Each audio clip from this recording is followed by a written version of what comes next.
Colonel, we have to remind you, ayan na naman tayo. Chairman, We want to protect the organization, but of course, kapag may mga nakikita kami nagsisinungaling, pasensya na po kayo, but we have to reform the organization. Pero dito, dapat hindi ka babago-bago ng mga statement mo, kasi nahuhuli tayo sa ganyan eh. Be precise on your answer. If you don't really know yet the answer, be sure that you will tell us that you are not yet sure sa mga sagot mo. Para hindi naman po kami magkaroon ng feeling that we are being fooled dito sa hearing. Okay, go ahead, Congressman Fernandez, if you still have one question to ask. Mr. Chair. Wala pa. So, Congressman Busita, while you. Congressman Fernandez is thinking of what question is going to ask, I'd like to Thank you, Mr. recognize you Chair. now. Colonel Patay, less than a year ka nag-station chief sa Station 6 QCPD. Tama? Yes, Your Honor. During your assignment in Station 6 QCPD, ilan yung target accomplishment ninyo weekly on anti-illegal drugs? Actually, we don't have target, Your Honor. It depends on the information that will be coming in our office. Okay, kung wala kayong target accomplishment, more or less, ilan ang accomplishment ninyo weekly? I cannot give the exact numbers, Your Honor, because it's been a long time ago. Okay, thank you, Mr. Chair. Wala kayong quota? Wala po, Your Honor. Wala. And you're not pressured to produce? Not pressured, Mr. Chair. Okay. Mr. Chair, I'm sorry, may nalimutan lang po ako. Sige po. If I may. Colonel Patay, during your assignment in Station 6, nabigyan ka ba ng award, Best Officer or Best Station Chief? I have awards, Your Honor, but I cannot give the exact award that was given to me. Okay. Sa palagay mo, mga ilang beses kang nabigyan ng award? I cannot count. I cannot give you the exact numbers, Your Honor. So yung award na ito, lahat related sa anti-illegal drugs operations, right? Not all, Your Honor.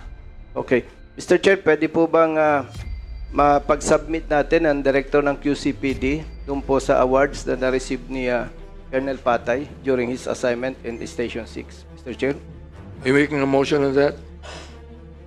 There's a motion here. No objection? Here, none. Ito, last na po, Mr. Chair. Oo.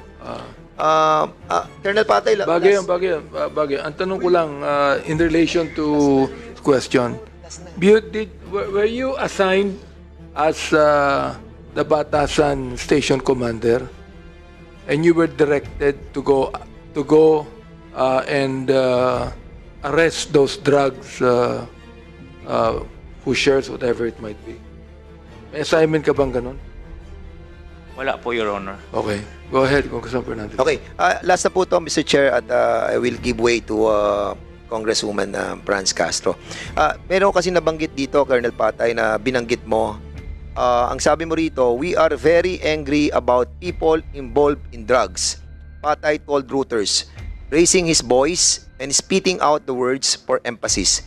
We want to crush them. That's our indoctrination. Ang tanong ko, merong indoctrination na nangyayari during that time? Wala po, Your Honor. So you deny these words? Yes, Your Honor. Reuters, kayo ba kapag nag-interview kayo, nire-record nyo? Yes, Your Honor. Do you have a record of this? I don't have because I I mean was not the one who interviewed Colonel Yes, Patay. I know. But those people who have interviewed Colonel Patay use a recording device or ano? Can you kindly ask them Yes, if they have Your Honor. the recording equipment that was involved during the interview? Can you ask them?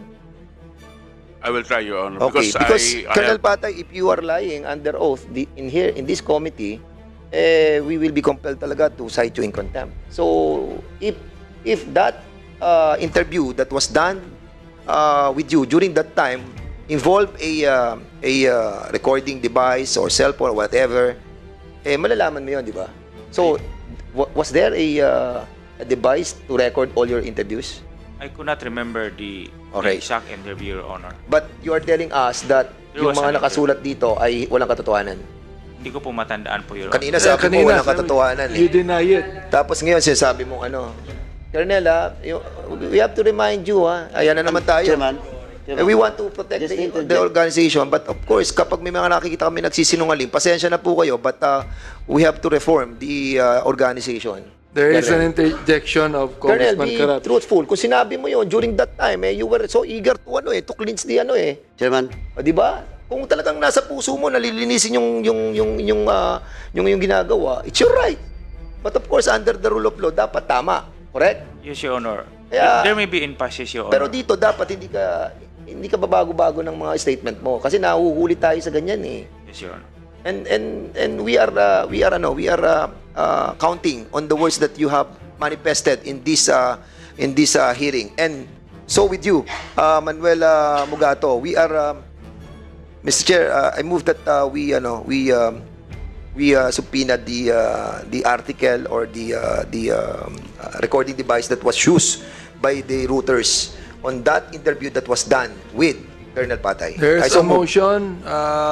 Hearing any objection? Hearing none, Chair- is approved. Chairman- Congressman Karat, do you have any interjection? no, Mr. Chairman, I will not oppose the motion made by the good chairman of the Public Order and Safety. But yung question of subpoena, sinasabi na nga ni Mr. Mugato na wala siyang hawak ngayon yan.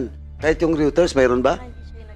Kaya yun yung problema. Now, Mr. Chairman, to be fair, at ako, sinasabi ko lagi, to ask pa Colonel Patay, sino bang pumalit sa iyo doon? Kasi nagpatayo pa ako ng gym dyan eh.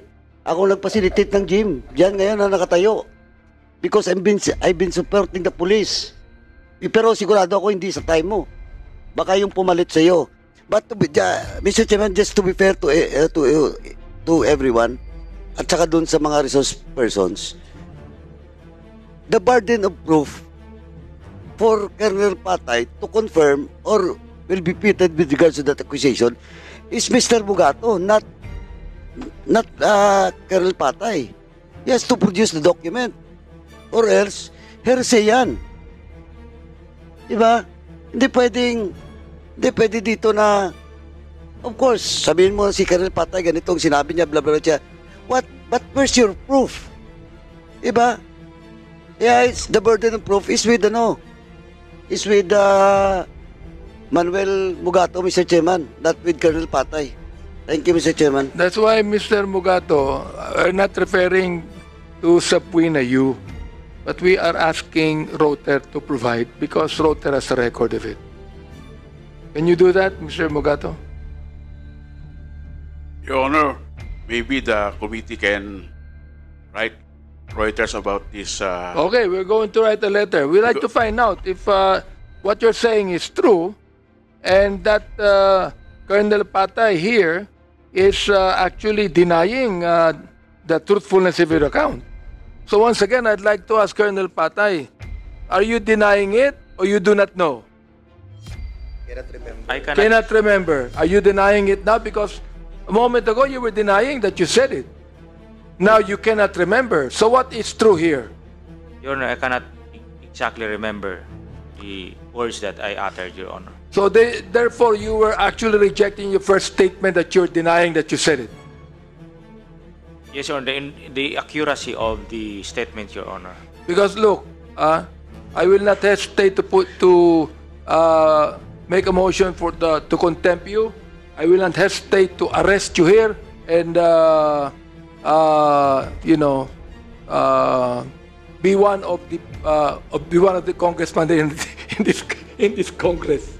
Oh, I'm not going to hesitate to arrest you and put you in anong tawag doon? Custody. In custody in this house.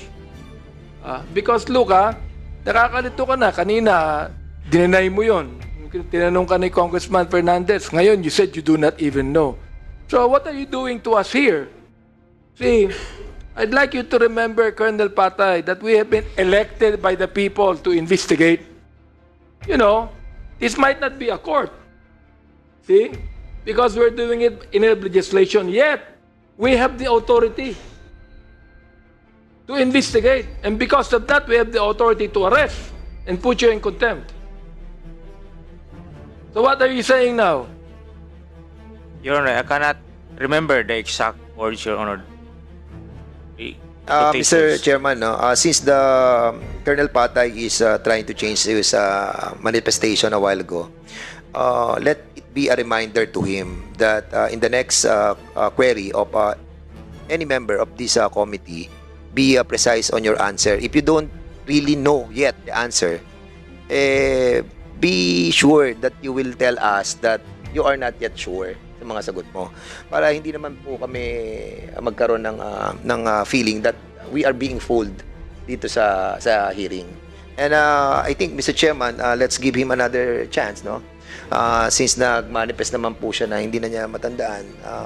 Actually, meron pa akong tanong dito pero I don't want to ask you anymore. I just wanted to subpoena first yung mga dokumento na galing talaga sa routers. Kung meron talaga ngayong ni-record, para at least we can verify the answer of Colonel Patay. No? So, Mr. Bugato, what is your answer to the query of Congressman Fernandez? I'm not in a position to ask for the record. Maybe the committee can directly write to Reuters. We're going to write a letter to Reuters and we'll hand it to you to give to them, okay? Because look, marami ka nang sinabi dito nung first hearing pa Okay. ang hirap niyan, nakikinig kami sa'yo, tapos wala kami makitang proof na sinasabi mo. O baka ikaw ay sa mga marites dyan. Okay? Pwede ba? Para naman maniwala ang taong bayan na totoo sinasabi mo. Yes, Your Honor, because I'm basing my testimony Mr. based on the Bugato, Reuters report. Kawawa naman tong si Colonel Patay, if you're accusing him of more than 100 people under his watch that have been killed because of the war on drugs, then you don't even have a record of it. Kawawa po naman to na pinagbibintangan natin na wala kayong proof. So nais namin makuha yung ebidensyang yan. So we're going to write a letter, Comsec, about that, okay?